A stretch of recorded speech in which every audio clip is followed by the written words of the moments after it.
try my best to have a conversation and not an interview, because again, we were talking, and I know you a little bit, Yeah. but I don't know your story. So that's where the curiosity comes in.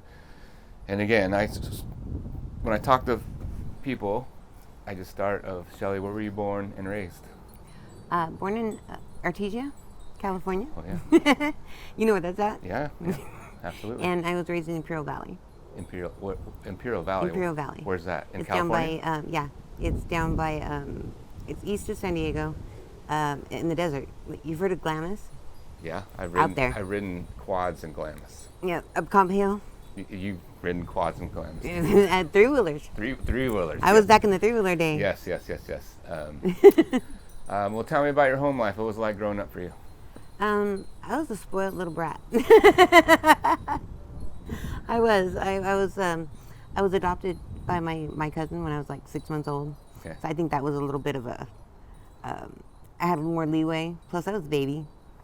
So, and my brother and sister, which are cousins. Weird. But they're like 8 and 11 years older. Okay. So I was almost like an only child. But yeah, I didn't have it bad at all. So when you were adopted by your cousins, Mm-hmm. so this was your mom or dad's brother or sister? It Or was what the connection? my grandmother has sisters. Okay. Our grandmother. So my mom's her first cousins, and I was the second cousin. Gotcha. Okay, gotcha. Well, yeah, tell me about growing up. You went to school in, what, Artesia? No, I went to school in Brawley. Okay. In Brawley, California. Little bitty farming town. That's basically what the Imperial Valley is. It's farming. It's part of the 80% of the winter produce that's what we learned in school. All about, agriculture a lot, because that's all it was, farm stuff. Yeah. Who spoiled you? My dad. My mom too, so, in her own way. Mom was like the perfect, she was like the parent, but the friend. Mm-hmm. She had that fine line right there, which is, I don't know how she did it after having kids.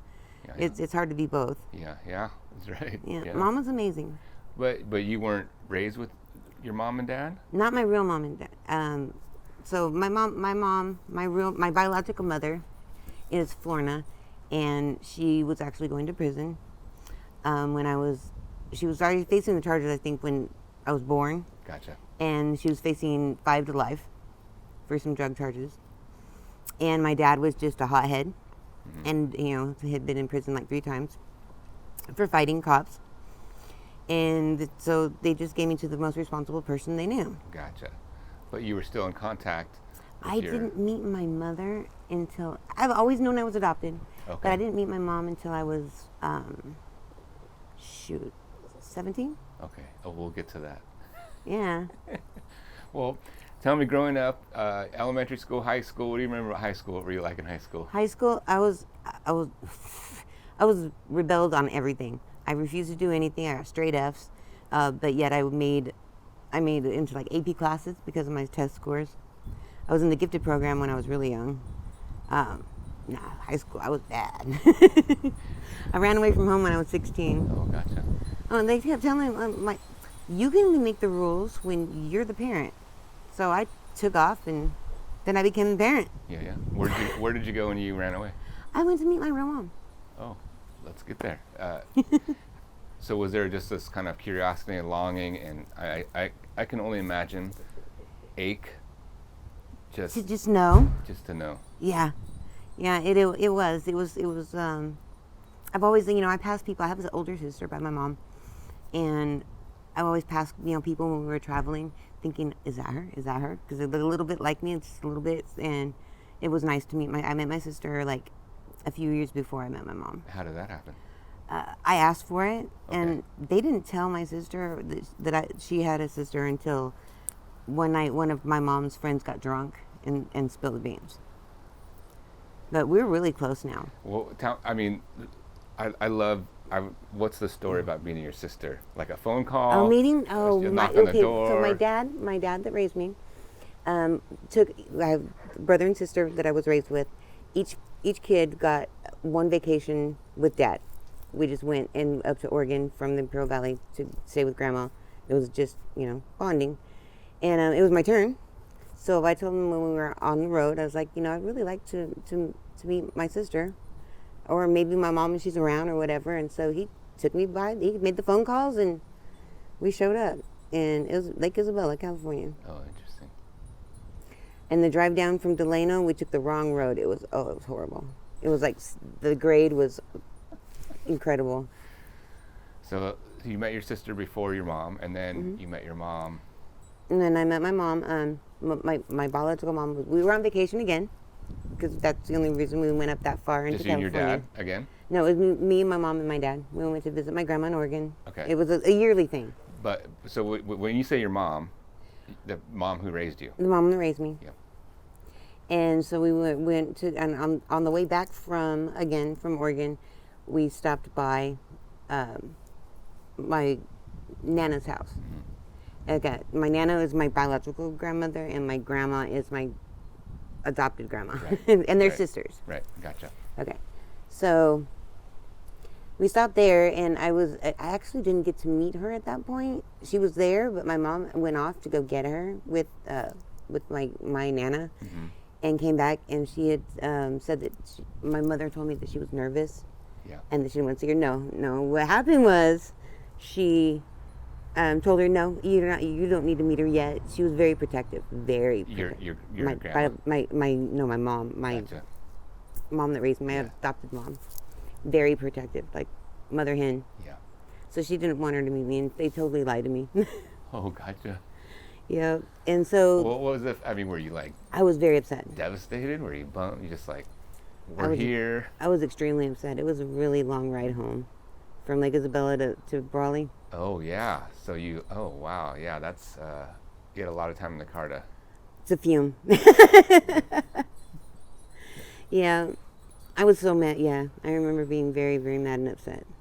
But I was so spoiled that I just threw fits a lot when I didn't get my way. The people in Texas that I lived with before I came here always had a saying that Shelly does what Shelly wants. And Shelly doesn't get her way. So you didn't get to meet your mom then? I didn't get to meet her But- then until I ran away when I was 16. Oh, right. And then were you like, I'm running away to go, I'm going to my mom? I'm going to go meet her. Gotcha. And how did you get from Hitchhike. there? I hitchhiked I was in Arizona at the time. Okay. And I hitchhiked from Phoenix, Arizona, all the way up to Bakersfield Wow. at 16. Wow. Yep. I was a bad kid. I mean, bad kid and just Rebellious, maybe? hurting kid, just Yeah. confused. I There's, don't know. there's a reason we longing. lash out. Yeah. Yeah. And did you show up at your mom's knock on the door kind of thing? I called her from, I think it was Indio or somewhere around Indio, and with a collect call, and told her, that I was on my way that way, and so she figured it out how to get down to get me, because apparently my sister was in labor at that moment. So by the time I got there, she'd already had the baby. Gotcha. So it was good. Everything just worked out good. Yeah. And I was pregnant at the time. Oh, gotcha. So you're 16, you're hitchhiking, pregnant, ran away from home. Yeah. That's pretty rebellious. Yeah. Well, when you saw your mom, was it what you thought it would be like? It was weird, because it was like I always knew her. It was very familiar, and I hadn't seen her since I was 6 months old. Yeah. So I don't really remember. Yeah. And then it was nice. But it was shocking, the fact that how familiar it was and bright. And on the way up there, I got to know her more, and just a little bit, and a lot of stuff started falling into place. It kind of fits the missing pieces. Yeah. What do you mean? Just why a person does some of the things that they do, and you just don't see it in someone else. You're like, how? And you feel isolated or alone, and nobody else gets it. And then when I met my mom, it's like, You got it. Kind of like yeah. together. Gotcha. And so, how far along pregnant were you at that time? 6 months. Oh, yeah. Okay. So where did you have your daughter? I had my son first. Okay, son. I had my son. It was in 1990. was up there for like three 3 months, and I had a boyfriend that was like 25, and we just he got into it with someone, so we had to go back to Phoenix. So we had a car that really didn't run very well. Drove from Lake Isabella to Phoenix while I was on my due date. Made it to Phoenix, and I had John like 2 days later. Gotcha. Okay, so you had your son, and you're still 16. No, I was 17. I 17. just turned 17. Gotcha. Wow. And then where do you go from there? Back to mom's house? Oh no, I was at his mom, his dad, and his stepmom. So you That's where we lived were. with him. Got it. And he went to jail one night. He was abusive. I remember standing in the front yard. I told him, if you leave the house, I had a feeling, if you leave the house, you're not coming back. Just don't go. He was going to get crack. And so finally, we go out into the yard, and I'm holding John in my hands, and he's just a newborn, and he proceeds to beat me right there in the front. His stepbrother, which is a big dude from the Navy, had come out there and stopped him and threw him into the cab, made him leave. And then his stepmom, 2 days later, put me on a bus back to Brawley to my dad. Sent you home. Mm-hmm. Wow. With the brand new With the the baby. baby. Oh, gosh. And how long was that bus ride? Like hours and hours and hours. It seemed like forever. Yeah, with the newborn. Yes. Yeah. Wow. Okay, so you moved back in with mom and dad. With for a my little dad. bit, with your My dad. parents had already split up by then. Oh, gotcha. Okay. Yeah, mom wasn't. That's why I was in Phoenix. Okay. Sorry. Yeah, that's okay. My mom, they had divorced, and she'd moved to Phoenix. My dad stayed at the house. Okay. So you're raising your son at your dad's. At my dad's. By yourself. Mm-hmm. Gotcha. And I'm babysitting the kids I used to babysit before I had him when I was still in school. Babysitting them, 4 of them. Wow. And I had the newborn. Right. Just to, for money. You're working. Yep, it was working. Yeah. Gotcha. And then tell me what happened. What happens next? Let's see. Well, I started getting acquainted with all my friends because I had been gone, about almost a year and a half, almost 2 years at that point. And, at least it felt like forever. Everything feels like forever when you're a teenager. And then I got together with an old boyfriend, moved in with him, and things were fine, but we were just too young to, be doing all that. Yeah, teenagers. And broke up, and I found myself homeless again because my sister was living with my dad at the point. When we say homeless again, was the first time when you hitchhiked, did you consider yourself When I ran away. I'm unhoused and I don't have a home? Right. Got it. Yep. So you left again to be unhoused, and do you have your son with you? No, my mom actually had John. Okay. When me and my boyfriend at the time broke up, I called my mom and she came and got him. Gotcha. So I could heal without him seeing me all falling apart. Gotcha. And this is your mom that raised you? Mm-hmm. Gotcha. Okay. But you're out like on the streets? Mm-hmm. Just sleeping wherever? Just sleeping, yeah. Trying to survive? Yeah. The first 2 nights I was actually able to kind of hide. One of my friends had, in her parents' backyard had a camper shell, and she told me I could go in there, but I had to be quiet and sneak in there. Oh, wow. So I spent 2 nights there. And I finally, in talking my dad into letting me come back.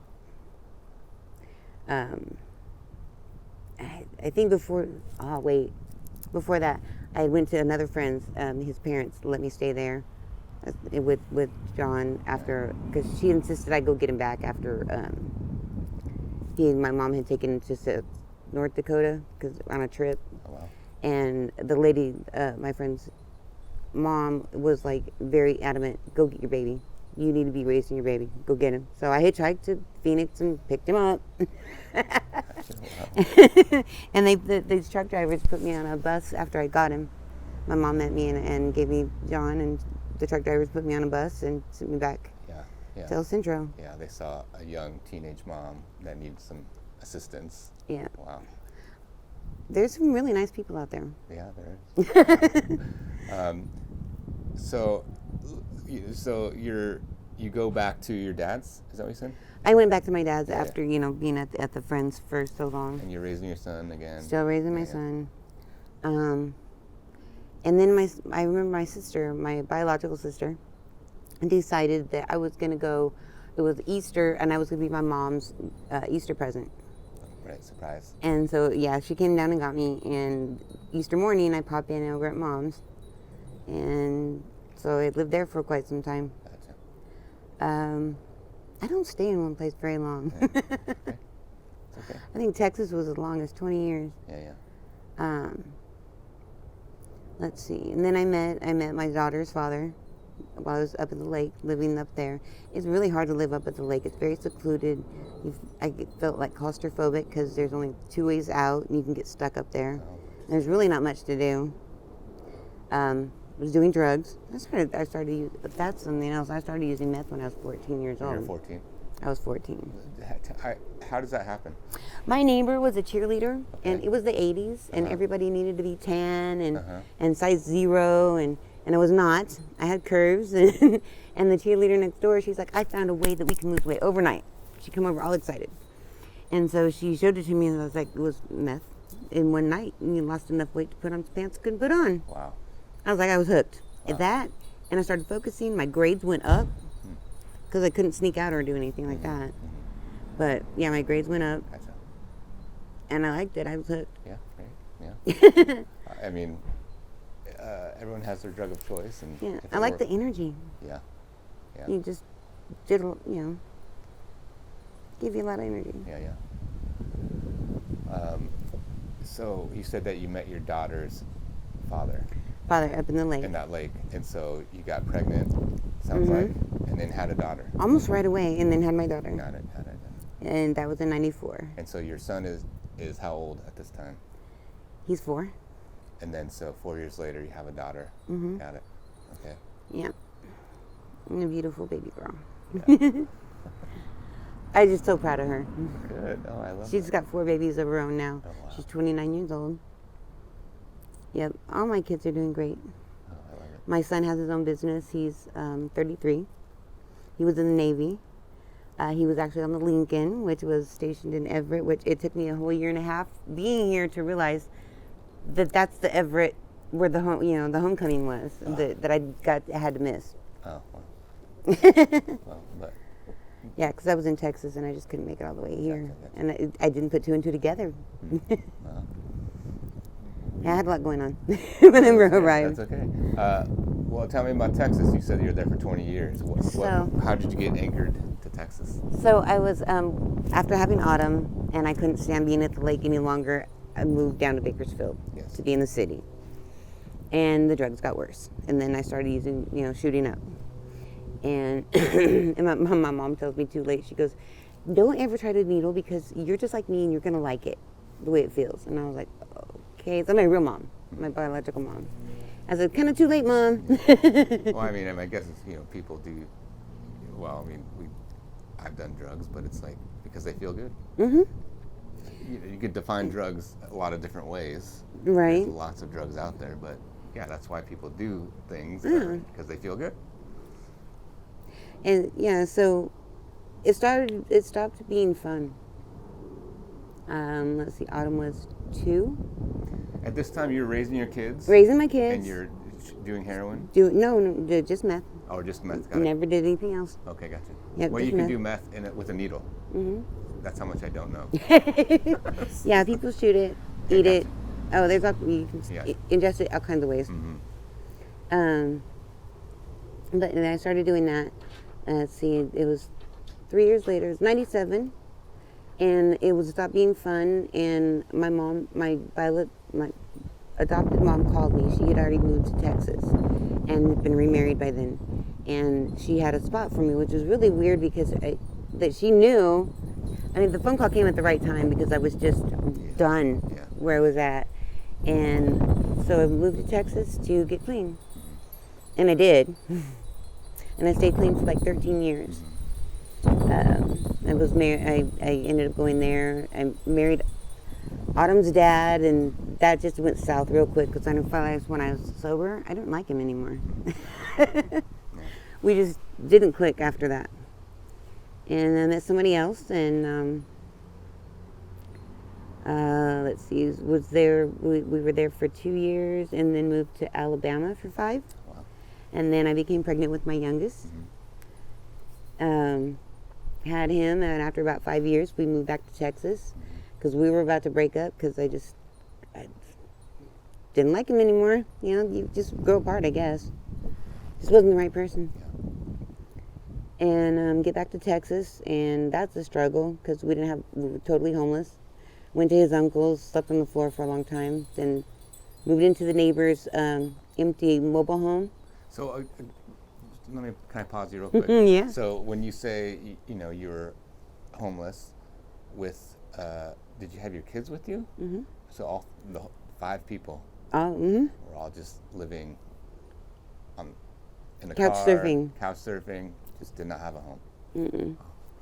And when we finally got this little, it was a 1-bedroom mobile home. There was a single wide, which was like 12 feet wide, very small. So it was all of us, and then me and my husband at the time started a moving company and worked our way up from there. And stayed in Texas, and then everything started going south, and we broke up. Then I met one of my old boyfriends from California. I happened to be there working in the oil fields. We got together, which I didn't realize. He was very abusive, and we stayed together for like 7 years. Wow. And I tried to split up with him a couple times, and finally was successful when we got here. Yeah, it's hard to get out of that. It is. He followed me everywhere. He wasn't giving up. Are you open to talking about why that was so hard you're in an abusive relationship? Tell me about the dynamic of why it was so hard to get out of that. Because I understand where his anger came from, and it's just hard to give up on somebody when you know that they've been treated like crap their whole life, and they're just showing what they've been shown. Not that I thought I could fix him, but I just didn't want to be another letdown. Gotcha. So that's kind of part of the narrative of why you stayed. Mm-hmm. Yeah. Until I just couldn't. Anyway, I couldn't do it no more. Yeah. It just wasn't working. Yeah. So that's how you got to Seattle. I got to Seattle, yeah. So I was trying to. It was on my birthday in 2020, and I told him I was done. So he actually literally chased me around San Antonio the whole day. And so fine, let's go. We're just gonna leave here, and we came up here. A childhood friend lives here. You drove? Hitchhiked. I guess.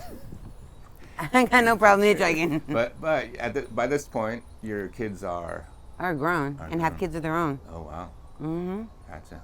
And they are. This happened in Texas. They're all in San Antonio. Gotcha.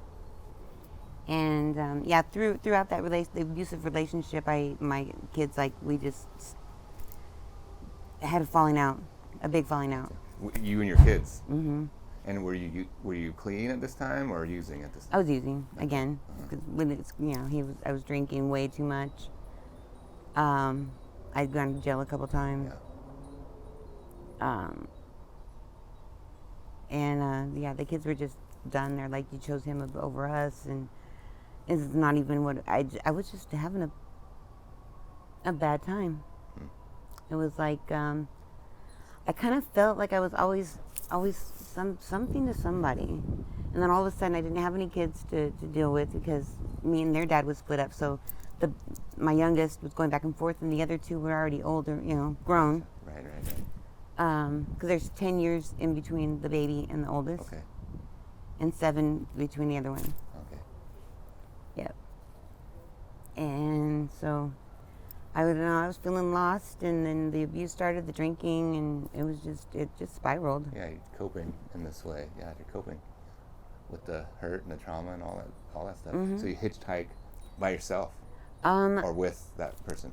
Halfway by myself and halfway with. Okay. We got into a fight in downtown San Antonio on the way here, and I threw something at him, and I took off, and I went and hid in the mall, and kind of fell asleep in a corner. When I woke up, couldn't find him anywhere, so I called a friend.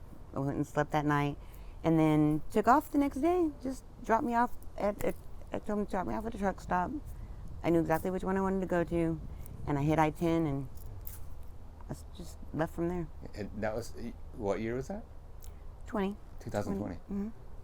And then you get here, and again, do you know anybody here? I know. Yes, I do. I came here because of to visit a friend. He was actually my first boyfriend, and like 13 years old. But throughout the years, we became really good friends. Mm-hmm. And he's lost his brother, which was like his world. Mm-hmm. I remember that. I never got to meet his brother, but he just thought the world of him. And he'd lost him, and he found out he had cancer, and he was just having a rough go at it. And so I figured I'd come cheer him up. Gotcha. And the abusive boyfriend that we came with, we all knew each other from back then. And they didn't really get along. So I was here one night at their place, and then the next night I was sleeping in St. Dunstan's on their porch because I didn't have anywhere else to go. Gotcha. And so you're unhoused. Unhoused. Spent 2 nights there. Then they told me about Camp United We Stand. So I walked over there and spent a month there. They helped the camp do a move. He was trying to leave. His name is but he was trying. Yeah. I'm anonymous. Oh, I forgot. But he was like wanting to leave, and and we had gotten into a fight that morning, and ended up throwing a cooler at me, the big coolers, like at the football games. And so I threw the coffee at him, and I told him, "You just got to go. I'm done. I meant it. I was done. There was plenty of people around." And I think he knew, because he walked off and left. He'd send me messages, just come on, I'll wait right here for you. And no. Was that the last time you saw him? That was the last time I saw him. Thank goodness. And then I met Anthony at Camp United We Stand. And I remember the day I met him, I turned around and I looked and I saw him, and I was like, I just kind of knew. I knew, he knew. And then after Chris left, I went to find Anthony and told him he's gone.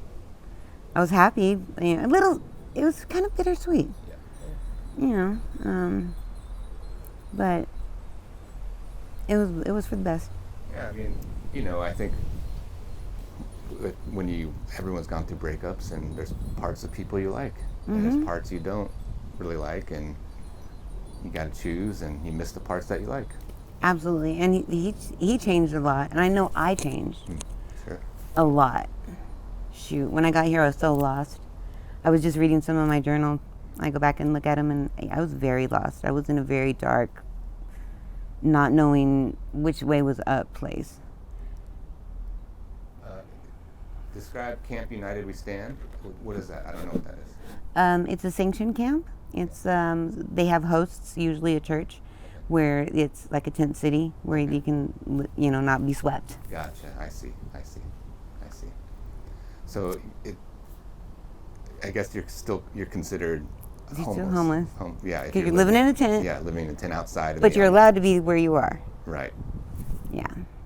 So, we were there, and some people got jealous. It's like Camper Ran. They have a board that kind of balances things out because it's like a nonprofit. And so, I don't know, when we woke up one morning, it was like me and Anthony were the only ones kind of running it and you do security to make sure there's like a desk to keep it safe for everyone, and do concerns and take donations in and things. And me and him were basically the only ones doing it anymore. It's like it was falling apart. And then we got told that we had to leave. But the camp stayed? The camp stayed, but we had to leave. Me and Anthony, we had an hour to get our stuff to get out. And do you know why?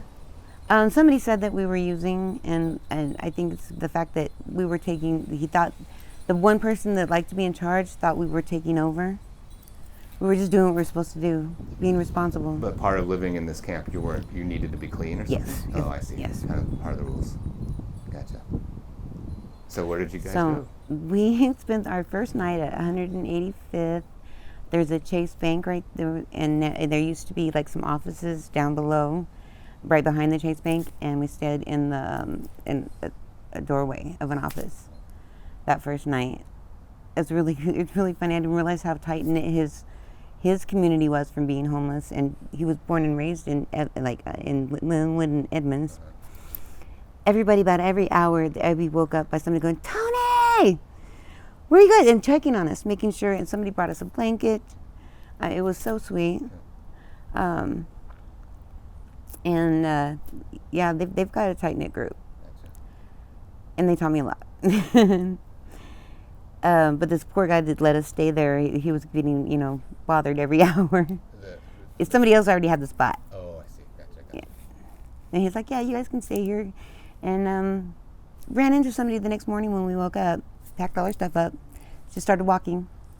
Ran into someone we knew, or he knew, and showed us the commons. So he took us to the commons that day. Lower Commons. They were closed. But still knew. He said, "This is a place you guys should." And he happened to have a tent, so he showed us Bitter Lake. And we popped a tent there and spent the 2 nights with him in the tent that he had. Our friend. Still 2020. It was in November. Coming into winter. It's either November or December. No, I think it was December. December 17th. 2020. So 2020. the pandemic is Full on. full on. Couldn't really. Most places were just. I think they were just starting to open like essential places. Maybe, Yeah, I hitchhiked here during the pandemic too. Oh, Yeah, during the shutdown. That first night was I can imagine what it would be like for somebody that didn't have someone to be with. I mean, it was already scary, but oh man, that's what I kept thinking. You're lucky. So we found Bitter Lake, and we actually spent we were there 2 nights. Got to the Aurora Commons the very next day. The first day was closed. Next day they were open. They gave us a tent each, like a really small 1-person tent. And then his grandma called, Anthony's grandma called and put us up in a motel for 2 weeks. And then his dad paid for another 7 days. So we didn't have to spend Christmas out. And we went back to the lake on New Year's Eve. So yeah. And how long did you guys stay at that Bitter Lake camp? Bitter Lake, we were there a year. A year. A whole year. Yeah. Maybe a few days short of a year. And then that. And it was probably the best thing ever for us to get kicked out of Camp United We Stand, because being at Bitter Lake, the news, it shed some light on some things. And Like what? Tell me more about it was political because they were using, it was Bruce Harrell. He was, trying to become mayor. And we were right next to the school, Broadview Thompson. And it was just on the news all the time. The news was there after our first month there. The news was there a lot. They were having problems because the school was going to open. Right. You have all these homeless camp, and we're so dangerous. What about the kids? Yeah. Tell me what you think about that. I think it's a bunch of bull. People should come over and talk to us, get to know us. I mean, we're not harmful. We were, we have quirks. We yelled and screamed. We didn't have really much, time. Most of the time, people outside are night folks, and sleep in the mornings. But that's when, things happen. You kind of got to stay up at night to watch your stuff. Yeah. And you're back. If you happen to be somewhere else, so you just get used to the change and yes, we did use drugs. We were there and, we were inside our tent and we policed each other. But the thing I think with them is that we were there, there's 5 tents there. Then all of a sudden we wake up and then there's 10 tents. And then there's 15 and then 35. It got really big. And 60 altogether by the time. Oh, 60. Yeah, we had 60 tents. A lot. Yep. And, there's sometimes 2 and 3 people to a tent. Right. That's a lot of people. Yeah, that's a lot of people. That's right. Yeah. And so, what happened to that camp? They opened up, the city opened up Friendship Village early for us, the tiny home village on 125th. And most of us got in there. And then like 15 people went to the DESC building for more supportive help. There was a few that didn't get in anything. So they were out on the street. Most of them are dead now. And yeah, and a couple of people that got kicked out of there's somebody that got kicked out of the tiny home that died not too long after being kicked out of there. I mean, that correlation between the people who got housing are still alive, and then it's just the people who didn't get housing, a lot of them died. Most of them. There's two people that there was a murder inside Friendship. Oh wow. Of one of our friends, and then the other they found just as they were leaving. The coroner was leaving. They found the other friend that I was looking for. It's like a brother to me. We got very close, I knew something was wrong. A week before he came to my house, it was like 2-3 o'clock in the morning. He had been gone for like a week, and I just had a bad feeling. So when I finally saw him, I was like, "Get in here," because I was already housed by then in the Tressa apartments at this point. Well, go ahead. And I told him, "Get in here," and then I fed him. He talked. He told a wild story, and he was ready to bounce. So he took off, and then I didn't hear from him for a day, and I got a bad feeling again. I was at the tiny village every day, asking them to go check on him, and nothing.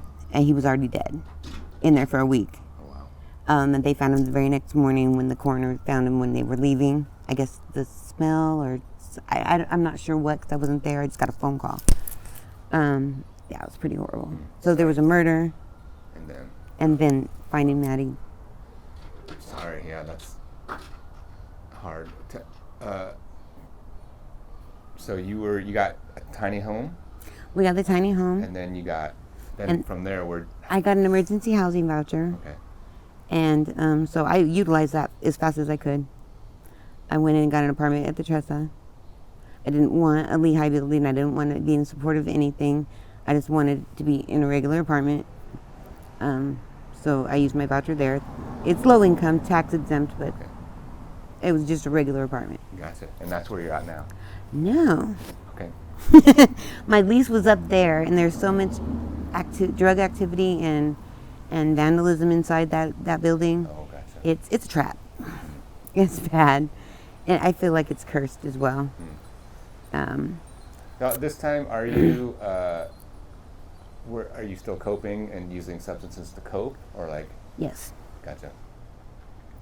Yes, I didn't quit until May 2nd, 2021, 22. I think it was 22. I had an interview for a job with Lehigh. Okay. And after the interview, I mean, I was using at that point, and they thought I was sober, so I was like, well, I guess I got to get sober to pass the drug test. Yeah. Get some good motivation. So I got sober. Yeah, great. Well, how did you get sober? Did you go into treatment? Did you just kick a No, surgery? I just went to sleep. I went to sleep and ate for 2 weeks, and it only takes 3 days to get out of your system. But I had to, get the energy back up and everything. It's kind of it's very emotional, though. Very emotional coming off of that, and But yeah, so I'm curious because you worked your way kind of, sleeping on the street to a tent to a tiny home to an apartment, but now you live where? I live in a basement apartment of a private home. Gotcha. So now you're renting. Mm-hmm. So did you got that job at Lehigh? No, I still have my voucher. Okay. The emergency housing voucher that came with the act of the COVID thing to help everybody out from HUD. Yeah, I was lucky enough to get that, and I still have it. But you didn't get that job, but what are you doing now? And I'm advocating and helping the homeless. Somebody was the voice for me when nobody would listen, and that's what I'm doing for them. A liaison between house people that don't understand and that want to, or me trying to turn the people that don't want to understand and just want to bash, and the camp people, because for whatever reason I got trust from most everybody, and that's a big honor. That's huge from somebody that's been jaded so long. I'm honest. I don't steal from anyone. If you leave your stuff at my house, it's going to be there when you come back. It was like that in the tent. Gotcha. And you're like employed at an organization? I am employed with Sacred Streets. Gotcha. So you're working a job. You're in this basement apartment. Are you still with Anthony? Or I'm still with Anthony. Still with Anthony. I am actually. I was doing all this the whole time from being in the tent at Bitter Lake. When so we can go back there. On June 1st, 2021, we met Mike Mathias. He walked up, and one of the campers at the other end, she brought him to us, to our camps, and said, "These are the people you want to talk to. This is Mom and Dad." And so started working together because we just started talking. I guess he'd already heard we'd had an article done on us with Real Change, and he read that, and we met, and we just started working. And I've been doing the same thing ever since. I wasn't getting paid for the longest time. Oh, great. Until just recently. Great. I got a question for you, Shelly. What do you want the people of Seattle to know? Homeless people aren't bad. Desperate people do desperate things. Make it a little easier on them. Okay. Anything else you want to share before we wrap up? I don't think so. All right. Thanks so much. So good to hear your voice and hear your story. Thanks. I appreciate it. Yay. Yay. Oh, crap. Are you late?